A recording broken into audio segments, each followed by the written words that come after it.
नमस्कार दोस्तों, स्वागत है आपका हमारे इस YouTube चैनल में। दोस्तों, महाभारत का वह पात्र जिसका कोई न्याय नहीं मिल सका और जीवन भर लोग उसे सूत पुत्र कहते रहे। लेकिन सबसे बड़ी विडंबना तो यह थी कि वह खुद भी नहीं जानता था कि वह सूर्य देव और माता कुंती का पुत्र था। दोस्तों, आज हम आपको इस कहानी में सूर्य पुत्र कर्ण के बारे में बताने जा रहे हैं, क्योंकि यह कथा उस समय की है जब कर्ण का वध अर्जुन के हाथों से हो चुका था, लेकिन उसके प्राण अभी शेष हैं। वह जानता था कि वह सूर्य देव का अंश था। आज हम आपको बताएंगे कि शरीर त्यागने से पहले जब कृष्ण कर्ण के निकट गए तो कर्ण अपनी कौन सी इच्छा बताई। महाभारत में वर्णित कथा के अनुसार युद्ध के 17वें दिन कर्ण अर्जुन कुरुक्षेत्र के मैदान में युद्ध करने आए तो दोनों में भीषण संग्राम हुआ, जो काफी देर तक चलता रहा। यह देख भगवान कृष्ण चिंतित हो गए और मन ही मन सोचने लगे कि यह सूर्यास्त से पहले कर्ण नहीं मारा गया तो पांडव के लिए यह युद्ध जीतना असंभव हो जाएगा। फिर उन्हें एक उपाय सूझा। बीच युद्ध से अर्जुन के लेकर कुरुक्षेत्र मैदान से दूर ले जाने लगे। यह देख पहले ही अर्जुन ने कृष्ण से पूछा, हे वासुदेव, आप मुझे बीच युद्ध से कहाँ ले जा रहे हैं? पीठ दिखाना तो कायरों की बात है। श्री कृष्ण मुस्कुराते हुए बोले, हे पार्थ, कभी कभी युद्ध में विजय प्राप्त करने के लिए रणभूमि को छोड़ना ही पड़ता है, और ये तो तुम भली भांति जानते ही हो। और मेरा एक नाम रणछोड़ भी है। उधर अर्जुन को रणभूमि से दूर जाता हुआ देख कर्ण मन ही मन सोचने लगा, भला वासुदेव अर्जुन को कहाँ ले जा रहे हैं? यह देखकर अर्जुन के रथ के पीछे उसे ललकारते हुए चल पड़ा। कर्ण की ललकार सुनकर अर्जुन कृष्ण को रथ रोकने के लिए कहते रहे, परंतु कृष्ण मुस्कुराते हुए आगे बढ़ते रहे। कुछ दूर कर्ण के पीछा करने पर श्री कृष्ण ने अर्जुन के रथ को रोक दिया। फिर दोनों ओर से बाणों की वर्षा होने लगी।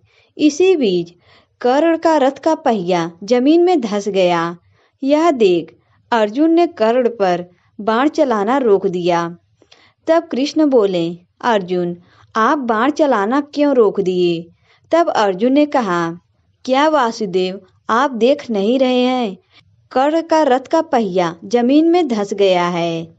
तब कृष्ण अर्जुन से बोले, हे पार्थ, कर्ण एक महारथी योद्धा है और चाहे तो वह अपना रथ बदल सकता है। तब उधर से कर्ण ने अर्जुन से बोला, अर्जुन, बाण मत चलाना, मेरे रथ का पहिया जमीन में धंस गया है। कर्ण की बात सुनकर अर्जुन से श्री कृष्ण बोले कि पार्थ, कर्ण का वध करने का सबसे बढ़िया अवसर यही है। यह बात सुनकर अर्जुन ने कृष्ण से कहा कि अभी वो रथ से नीचे है, मैं इस पर बाण कैसे चला सकता हूँ?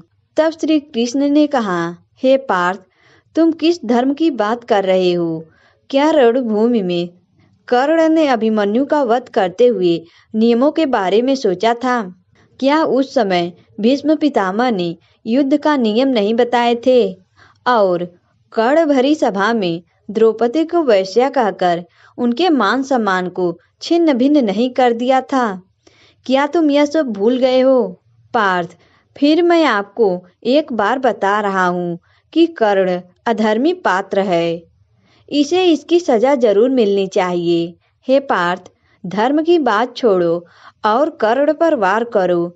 श्री कृष्ण की बात सुनकर अर्जुन ने कर्ण पर बाण चला दिया, जो कि कर्ण की गर्दन की बीचों बीच लगा, जिसे कर्ण की मृत्यु हो गई। उसके बाद श्री कृष्ण के मन में कर्ण की उदार वीरता परीक्षा लेने का विचार आया और वह एक ब्राह्मण का वेश बनाकर कर्ण के पास पहुंच गए और कहने लगे, हे अंगराज, मैंने आपकी दान वीरता के बारे में बहुत ही सुना है।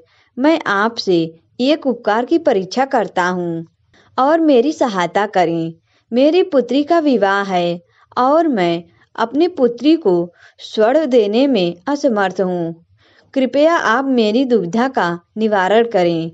और कर्ण बोले, महाराज, मैं तो इस समय निहत्था हूँ, क्योंकि इस समय मेरे पास आपको देने के लिए कुछ भी नहीं है। तब ब्राह्मण ने कहा कि हे अंगराज, आपके पास देने के लिए अभी भी बहुत कुछ है। यह बात सुनकर अंगराज समझ गए कि यह ब्राह्मण कोई साधारण ब्राह्मण नहीं है, बल्कि ब्राह्मण रूपी कोई देवता या देव हैं। और अंगराज दुविधा में पड़ गए और ब्राह्मण से पूछने लगे कि महाराज, मेरे पास क्या है जिसे मैं आपकी सहायता कर सकूं। तब ब्राह्मण बोले कि अंगराज, आपके पास सोने के दांत हैं। तत्पश्चात कर्ण पत्थर से मारकर अपने दांत को लेने की बात कही। तब ब्राह्मण कहने लगे कि दान दानवीर द्वारा दिया जाता है। तब अंगराज कर्ण ने पीड़ा सहते हुए पत्थर से मारकर अपने दांत को निकालकर ब्राह्मण को दे दिया। उस पर आपत्ति जताते हुए ब्राह्मण कहने लगे कि दान तो पवित्र लिया जाता है, मैं इसे कैसे स्वीकार करूं।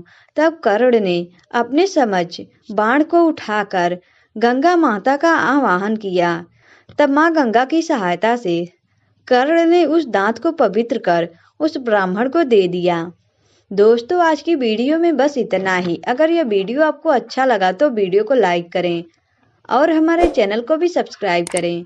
दोस्तों, वीडियो देखने के लिए आप सभी का धन्यवाद।